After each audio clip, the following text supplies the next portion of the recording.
మంచి రోజులు వస్తున్నాయి. ఎర్ర బుక్లో రాసుకున్న ప్రతి ఒక్కరిని కూడా అన్యాయంగా మా ప్రభుత్వాన్ని అలాగే నిలదొక్కుదామని ఈ యొక్క తెలుగుదేశం ప్రభుత్వం వచ్చింది. మా ప్రభుత్వం పేరు ఏంటినాయనా? ఏం పేరు?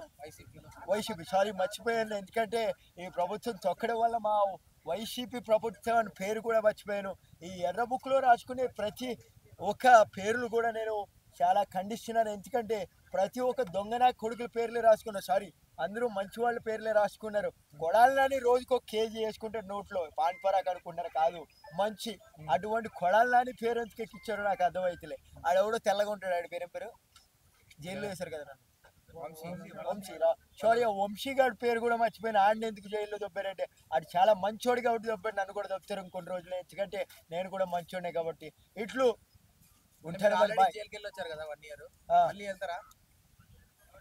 తప్పకుండా వెళ్తాను, ఎందుకంటే జైలు నా కోసం ఎదురు చూస్తుంది. జైలుకి వెళ్తేనే నాకు ఓట్లు పడతాయి, నోట్లు పడతాయి.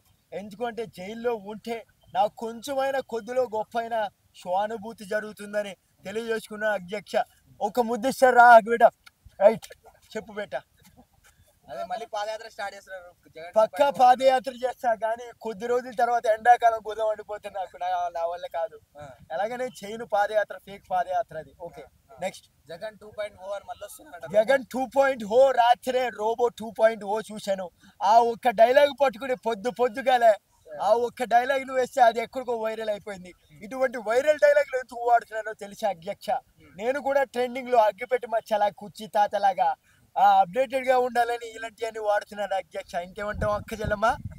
అంతే కదా అక్క? రైట్, చెప్పండి అన్న. అంతేనా? మూసుకొని పోరా పూల చెక్క. ఉంటా, బాయ్.